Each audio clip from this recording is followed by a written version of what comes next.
논어, 공자, 지음, 김형찬, 옮김. 짜자자잔. 남이 자신을 알아주지 못함을 근심하지 말고 자신이 남을 알지 못함을 근심하라. 한 인간의 채취가 끊임없이 꾸밈없이 묻어나는 유교 성전, 논어. 잘 닦여진 포장도로에 익숙한 사람은 좁고 울퉁불퉁한 산길을 만났을 때 짜증을 내게 된다. 그러나 조금 그 길을 가다 보면 가늘고 굽이진 길의 오밀조밀함에 정감을 느끼고 그 다음에는 그 산길을 가고 있는 자신의 왜소함을 비로소 발견하게 된다.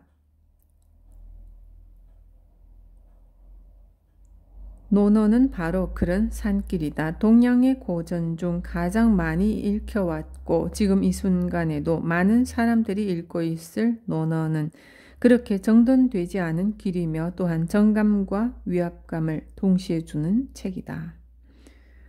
하지만 논어를 알고 싶다면 그냥 논어를 읽어야 한다. 정돈되지 않은 그대로 읽어 내려가야 한다.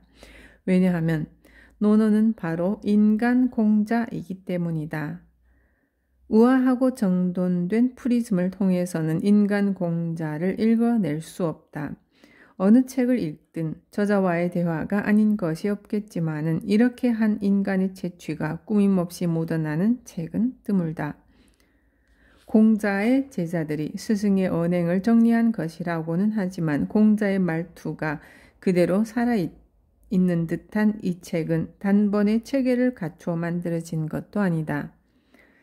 검열이 부족했는지 공자가 실수하고 농담한 것까지 실려 있다. 그러나 그러한 내용은 바로 인간 공자의 면모를 더욱 그대로 드러내준다.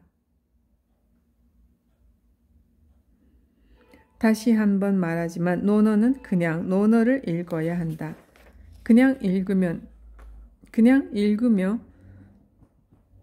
공자를 만나면 된다. 꼭 앞에서부터 차례로 읽을 필요도 없고 끝까지 다 읽지 않아도 되고 그저 틈날 때 펼쳐보며 성인이 한 말이란 게 이런 것이구나, 이런 인간도 성인이구나 라고 생각하며 지나치면 된다. 그러다가 순간순간 가슴에 와닿는 구절을 만났을 때 한 번 미소 지으면 그만이다. 하지만 논어를 읽어가다 보면 가끔 그 산만함을 정돈해보고 싶은 속된 욕망에 사로잡히기 마련인지라 그때를 위해 조금 틀에 짜맞춘 글을 짤막하게 마련해 둔다. 그러고도 부족하다면 책방과 도서관에 줄줄이 꽂혀있는 공자와 논어 관련 해설서들을 뒤적여볼 일이다. 1. 논어라는 책.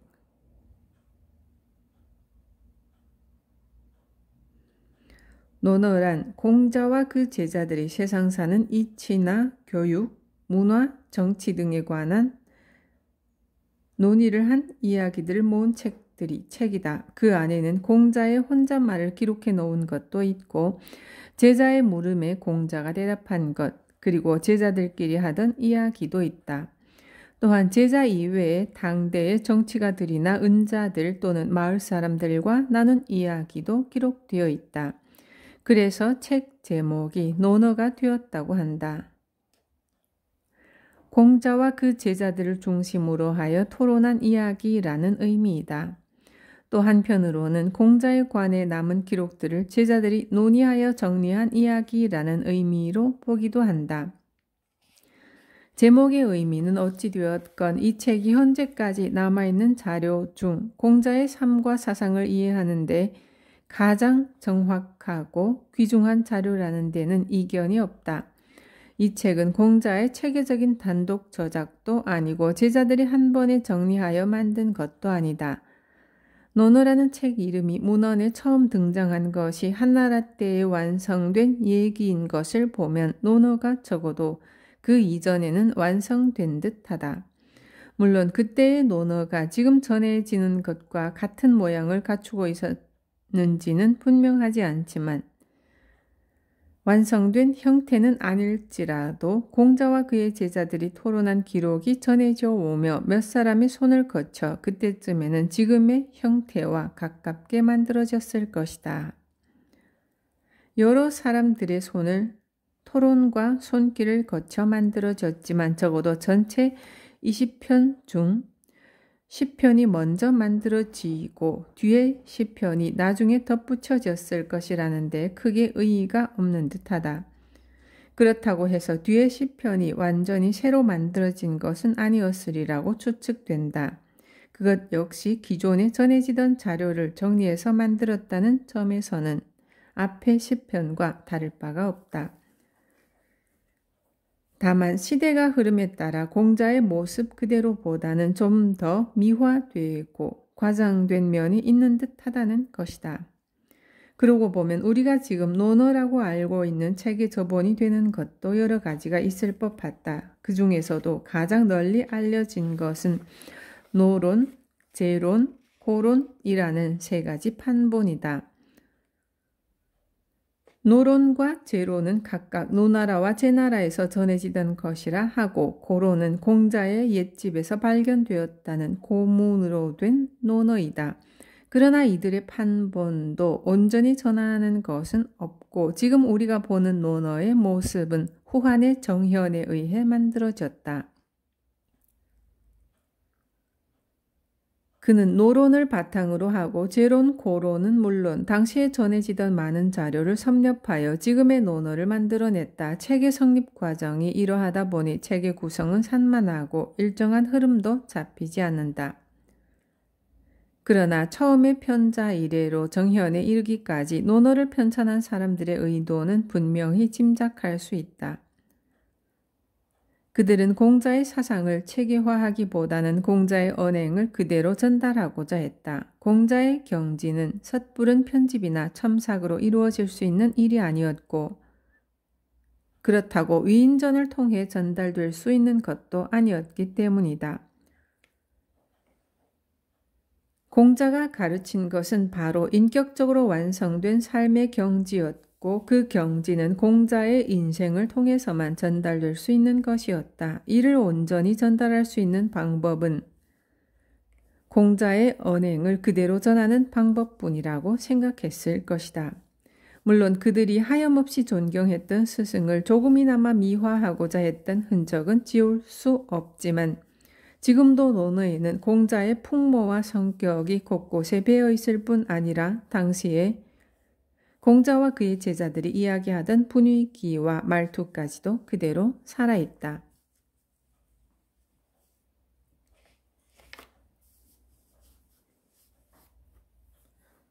이 논어에 관한 책. 지금까지 논어와 관련된 책은 3,000여 권이나 발간되었다고 한다. 그만큼 많은 사람들이 이 책에 관심을 기울여 왔다는 뜻이기도 하겠지만 이는 논어라는 책의 특성 때문이기도 하다. 논어는 동양 고전 중에서도 글이 매우 간략하고 함축적이며 구어체의 문투가 거의 그대로 살아있다. 생생한 말에 풍부한 함의를 담고 있기 때문에 독자의 지적 수준에 따라 얼마든지 다른 차원의 독해가 가능하지만 그로 인해 정확한 뜻의 파악이 쉽지 않은 경우가 많고 일반인에게는 좀 더 친절한 설명이 필요하기도 하다. 이러한 설명과 내용의 정돈이 바로 논어의 주변을 맴도는 책들이 목표한 바였다. 그 많은 논어 관련 책들 중에서 지금까지도 참고할 만하다고 인정되는 것들을 꼽아보면 다음과 같다. 우리나라에서 가장 많이 참고가 되었던 것은 아무래도 주희의 논어집주이다. 하지만 그보다 먼저 기본이 되는 것은 위나라 하안의 논어집회이다. 논어집회는 양나라 황간의 논어의 소를 통해 전해졌지만 송나라 형병이 논어집회를 바탕으로 하여 소를 단 논어 주소가 13경 주소에 포함됨으로써 전통적인 논어 주해서가 되었다. 이상 네 사람의 추석은 가장 널리 오래도록 통용되어 온 추석이라고 하겠다. 그 외에 근래의 것들 중에서는 정수덕의 논어 집석을 권할 만하다. 이 책은 최근까지의 많은 자료들을 망라해 놓아서 참고하기에 편리하다. 우리나라에서도 논어는 고려시대 이래로 교육의 기본서로 사용되었고 그에 관한 해설도 권근, 이황, 이이, 이익, 정약용 등 많은 학자들을 통해 이루어졌으나 그 중에서도 가장 대표적인 역작으로는 아무래도 정약용의 논어 고금주를 들지 않을 수 없다. 논어 고금주에는 그야말로 제목 그대로 고금에 걸친 주석에 대한 종합 비판과 아울러 공자당대의 사상에 입각했다는 정약용의 독자적인 해석이 일목요연하게 정리되어 있다. 3. 공자와 춘추시대. 공자는 기원전 551년에 태어나서 기원전 479년에 세상을 떠났다. 그리고 그가 지었다고 하는 춘추는 기원전 722년부터 기원 480년까지의 노나라 역사를 기록하고 있다. 이 때문에 이 책에 기록된 시기를 춘추시대라 부르기도 하지만 주나라 중심의 천하질서가 무너진 이후 제후들이 할거하기 시작한 시대에서부터 대부들의 할거시대, 즉 진나라가 한, 위, 조라는 대부들의 나라로 갈라지던 시기 이전까지를 그 시기로 본다면 춘추시대는 기원 770년부터 기원전 403년까지가 된다. 그리고 전국시대는 그 다음 해인 기원전 402년부터 진나라 왕인 정이 중국을 통일하고 시황제를 칭하게 되는 기원전 221년까지가 된다. 이렇게 보면 공자가 활동한 때는 주나라가 천자국으로서의 힘을 잃고 동쪽으로 쫓겨가 동주를 세운 후 이미 춘추시대의 후반에 깊숙이 들어와 있는 시기였다.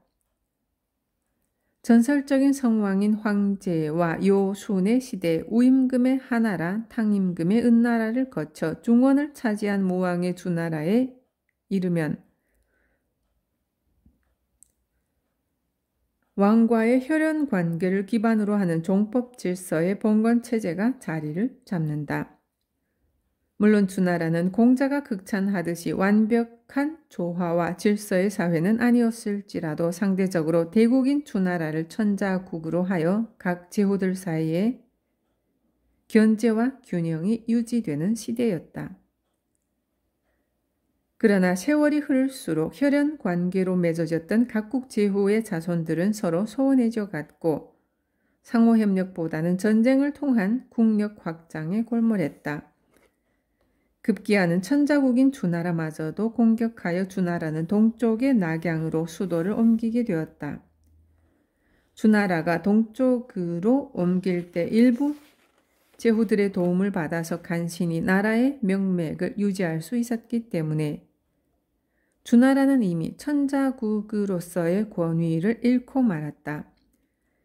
이제는 하나의 제후국이 지나치게 강대해지는 것을 서로 견제하는 상황에서 제후국들 간의 필요에 의해 주나라는 그저 천자국의 명분만을 지키도록 하였다. 그리고는 가장 강한 제후가 패자가 되는 불안정한 천하의 질서가 간신히 지탱되고 있었다. 공자가 태어난 것은 이런 식의 불안한 질서가 이미 200여 년간 지속된 때였다. 초, 진, 제, 진, 오, 월 등의 강대한 제후국들은 패자가 되기 위해 전쟁을 벌였고 노, 위, 정, 송, 조, 진, 채 등 약한 제후국들은 그 틈에서 살아남기 위해 부심해야 했다.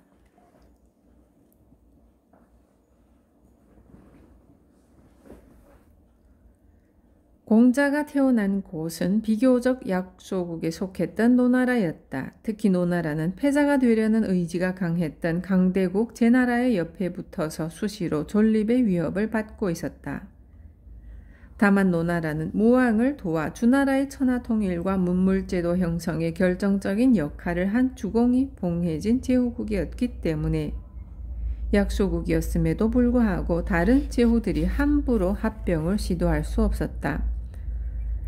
노나라는 여전히 주공의 권위가 받쳐주고 있었고 또한 주나라의 문화가 가장 잘 보존되어 있었기 때문에 노나라를 합병한다는 것은 다른 제후국들로부터 비난과 공격을 초래할 명분을 제공할 수 있었기 때문이다.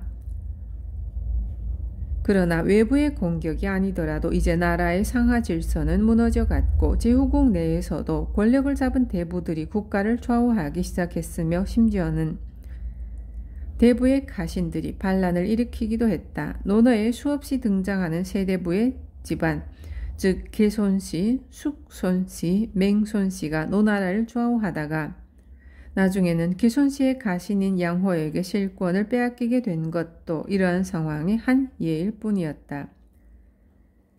이런 상황에서 공자는 천자국 중심의 질서를 회복하고자 했지만 역사는 이미 대부들이 반란을 통해 국가를 형성하게 되는 전국 시대로 달려가고 있었다. 공자의 삶. 공자는 기원전 551년 노나라 추읍에서 태어났는데 그곳은 지금의 산동성 곡부 지역이다. 앞에서 언급한 대로 노나라는 주나라의 주공이 봉해진 제후국이었기 때문에 주나라의 문화가 가장 잘 보존된 곳이었고 그러한 환경은 공자가 성장하면서 주나라에 관심을 가지고 공부하게 된 결정적인 원인이 되었다.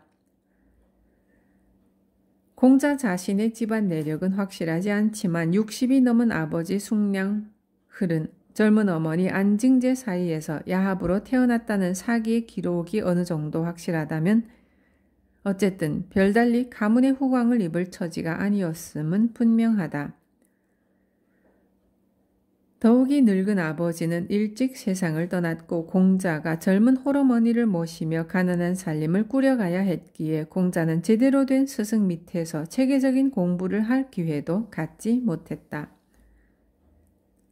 창고직이나 가축 관리 등의 천한 일을 하면서도 이에 관심이 많았었다는 공자 자신의 기억이 몇몇 기록에 묻어서 전해질 뿐이다.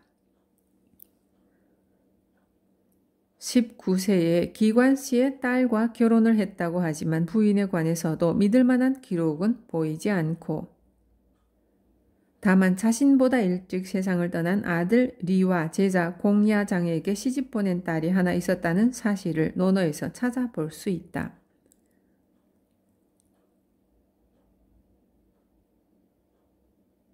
어려운 생활 속에서도 남들에게 배우기를 즐겨했던 공자는 15살에 학문의 뜻을 두었고 30살에 자립했다고 한다.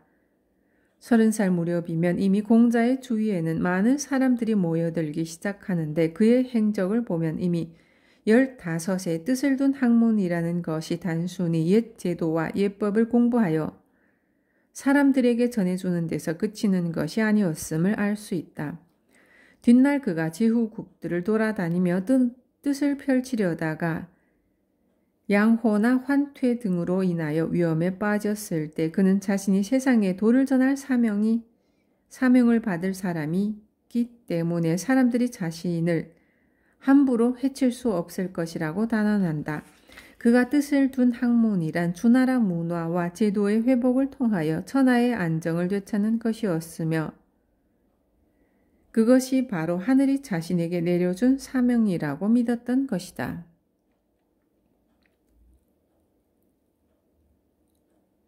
그는 제자들을 가르치며 노나라에서 토지 문제를 관리하는 사공과 형벌과 치안을 담당하는 사구 등 적지 않은 벼슬도 하였고 그의 제자들도 관직에 나아가 능력을 인정받았으나 새 대부의 집안이 나라의 기강을 뒤흔드는 현실 속에서 공자는 뜻을 펼칠 수가 없었고 결국 55세에 노나라를 떠나 여러 나라를 떠돌게 된다.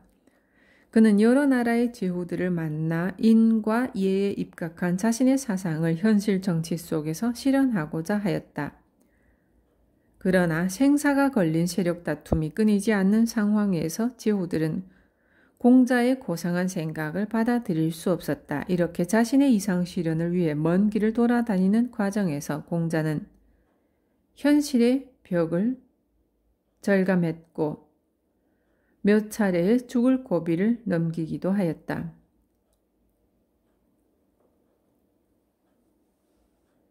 결국 그는 13년간의 긴 여행을 정리하고 노나라로 돌아왔다. 이제 이미 68세의 노인이 된 그가 전념한 것은 교육과 저술이었다. 공자가 처한 현실에서는 실현될 수 없을지라도 먼 훗날 어느 때이든 그의 이상이 실현될 수 있기를 기대하며 희망의 싹을 심고자 한 것이었다.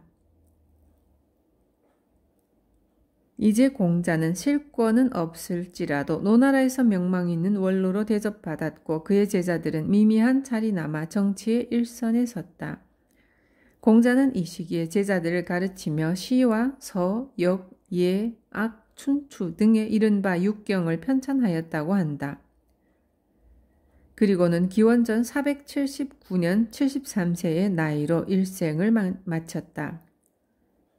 그가 생전에는 원했던 만큼 세상에서 뜻을 펼치지 못했을지라도 말년에 희망했던 대로 그의 사후에 2000년이 넘도록 수없이 많은 사람들이 그의 가르침을 되새기며 인간다운 삶을 위해 노력해 왔고 지금도 그 노력은 계속되고 있다.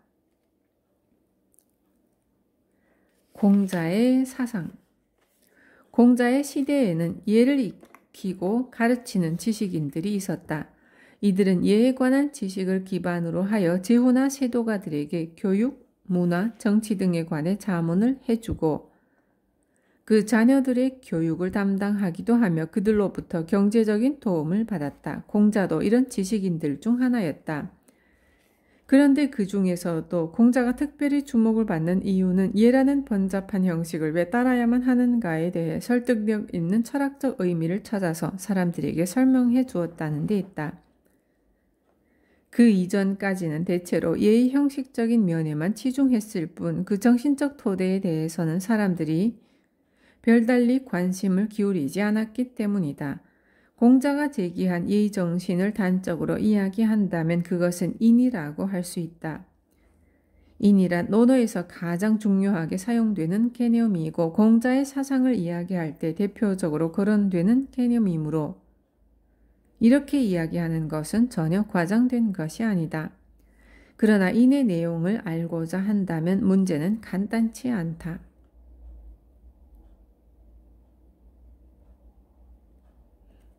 공자는 인에 대하여 분명한 정의를 내려주지 않았지만 이는 그가 최고의 덕목으로 여러 차례 언급하였기 때문에 많은 사람들이 인의 경지를 알고 싶어 했다. 그런데 인의 경지에 이른 사람으로는 그가 자신보다도 뛰어난 인재로 지목했던 제자 안현이나 요임금, 순임금 등의 전설적인 성인을 꼽을 뿐이었다. 그 외에는 자기 자신을 포함하여 그 누구도 인의 경지에 이른 사람으로 인정하지 않았다. 안현을 인한 사람이라고 한 이유도 단지 궁핍하게 살면서도 진리를 추구하는 그 뜻을 바꾸지 않았다는 설명에 그치고 마는데 그런 지조와 용기라면 또 다른 제자인 자로도 뒤질 바가 아니었으니 인의 경지가 그것만은 아닐 것이다.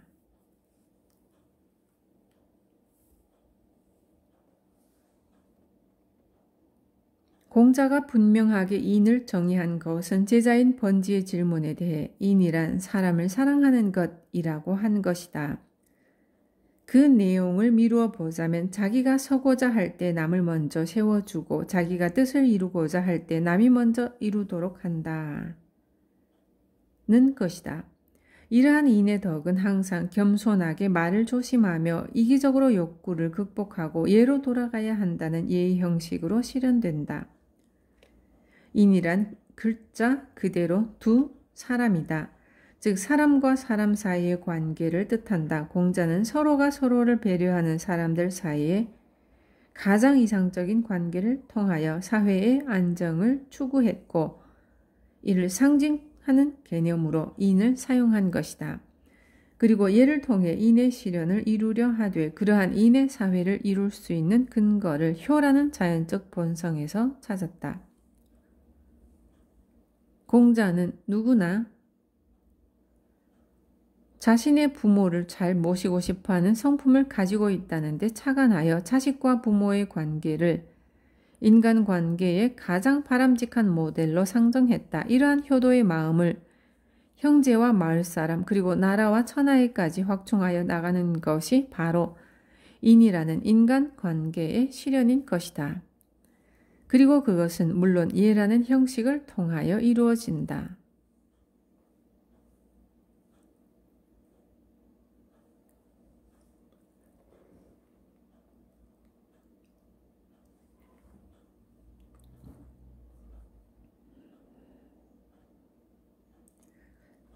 그 실현을 위한 구체적인 자세를 알고자 한다면 공자의 수제자 중 한 사람인 증자가 공자 사상의 핵심으로 지목한 충서를 들 수 있다.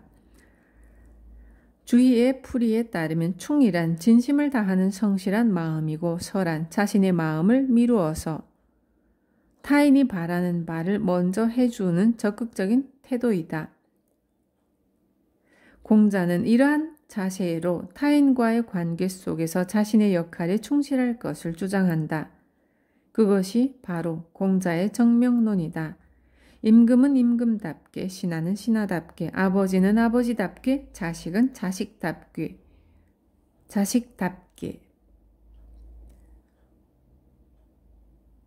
살아가라는 것이다. 각자가 자신의 역할에 충실하며 살아갈 때 마치 온갖 악기들이 하나의 멋진 교향곡을 만들어 내듯이 조화로운 사회가 이루어진다는 것이다. 그래서 공자는 삶의 최고의 경지를 음악에 비유하곤 했다. 시에서 감흥을 일으키고 예를 통해 자립하고 음악에서 완성을 이룬다. 그리고 자신이 살아온 인생의 길을 이렇게 묘사했다. 도의 뜻을 두고 덕을 바탕으로 하여 인에 의지하고 예술의 세계에서 논이뤘다. 공자에게서 예에 따라 산다는 것은 경직된 규범에 자신을 옭아매는 것이 아니라 인간의 내면에서 울려나오는 도덕적 욕구를 충실히 따르는 것이다. 다만 이기적이고 동물적인 욕구와 유혹에 빠져드는 것을 막기 위해 내면적인 공부와 병행하여 생활 속에서 예라는 형식의 반복 수행을 통한 훈련을 해야 한다.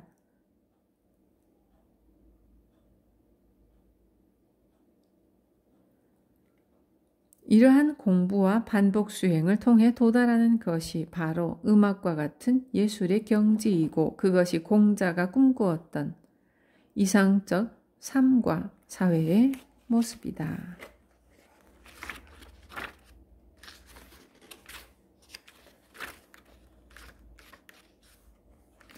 제1편 학이 공자께서 말씀하셨다. 배우고 때때로 그것을 익히면 또한 기쁘지 않은가? 벗이 먼 곳에서 찾아오면 또한 즐겁지 않은가? 남이 알아주지 않아도 성내지 않는다면 또한 군자답지 않은가?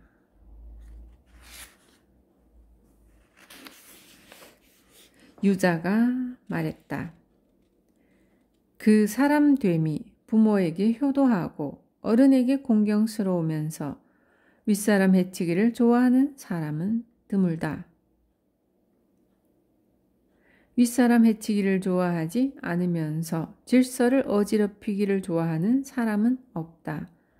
군자는 근본에 힘쓰는 것이니 근본이 확립되면 따라야 할 올바른 도리가 생겨난다.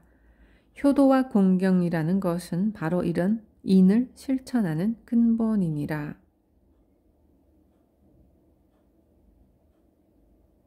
3. 공자께서 말씀하셨다. 말을 교묘하게 하고 얼굴빛을 곱게 꾸미는 사람들 중에는 이난이가 드물다. 4. 증자는 말했다. 나는 날마다 다음 3가지 점에 대해 나 자신을 반성한다. 남을 위하여 이를 꾀하면서 진심을 다하지 못한 점은 없는가? 벗과 사귀면서 신의를 지키지 못한 일은 없는가? 배운 것을 제대로 익히지 못한 것은 없는가?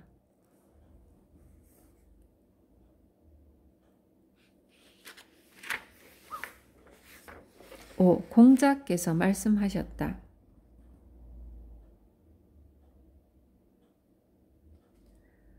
나라를 다스릴 때는 이를 신중하게 처리하고 백성들의 신뢰를 얻어야 하며 씀씀이를 절약하고 사람들을 사랑해야 하며 백성들을 동원할 경우에는 때를 가려서 해야 한다.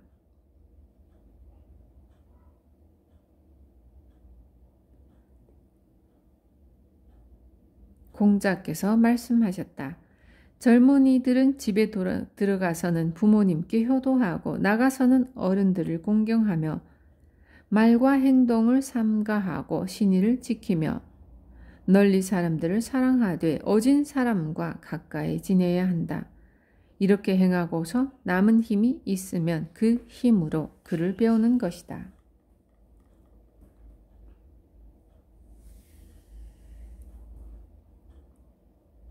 7. 자하가 말하였다. 어진이를 어진이로 대하기를 마치 여색을 좋아하듯이 하고 부모를 섬길 때는 자신의 힘을 다할 수 있으며 임금을 섬길 때는 자신의 몸을 다 바칠 수 있고 벗과 사귈 때는 언행의 믿음이 있다면 비록 배운 게 없다고 하더라도 나는 반드시 그를 배운 사람이라고 할 것이다.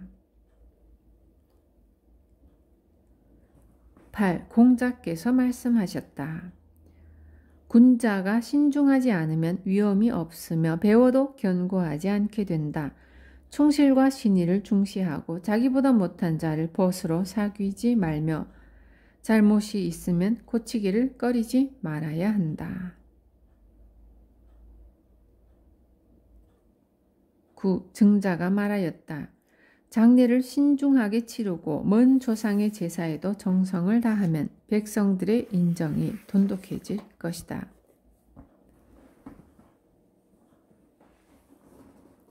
10. 자금이 자공에게 물었다. 선생님께서는 어떤 나라든지 그 나라에 가시면 반드시 그 나라의 정치에 대해 듣게 되시는데 이는 선생님께서 요청하신 겁니까?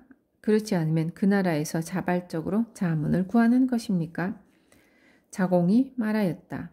선생님께서는 온화하고 선량하고 공손하고 검소하며 겸양의 인품으로 인하여 자연히 듣게 되시는 것입니다.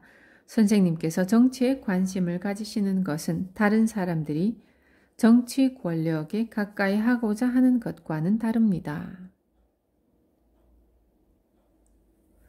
11. 공자께서 말씀하셨다.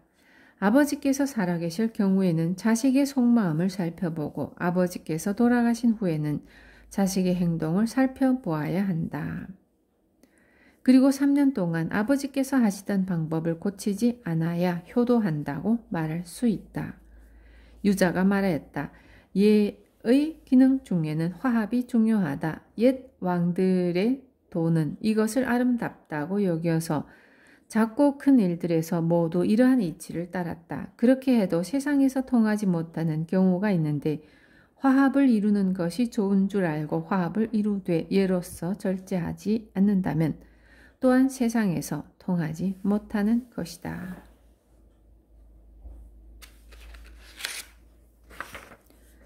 13. 유자가 말하였다. 약속한 것이 도의에 가깝다면 그 말을 실천할 수 있고 공손함이 예에 가깝다면 치욕을 멀리할 수 있다. 의탁하여도 그 친한 관계를 잃지 않을 수 있다면 또한 지도자가 될 수 있다. 공자께서 말씀하셨다.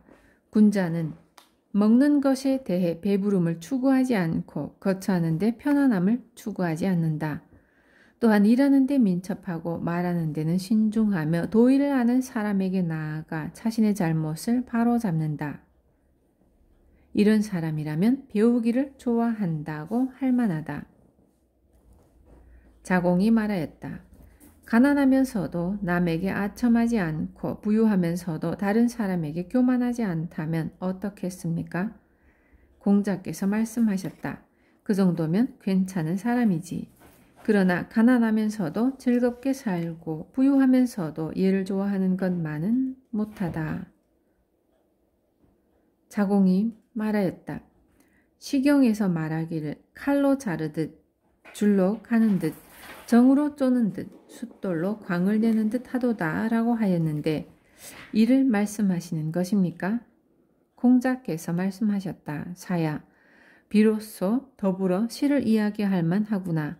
지나간 일을 말해주니 알려주지 않는 것까지 아는구나. 공자께서 말씀하셨다. 남이 자신을 알아주지 못할까 걱정하지 말고 내가 남을 제대로 알지 못함을 걱정해야 한다.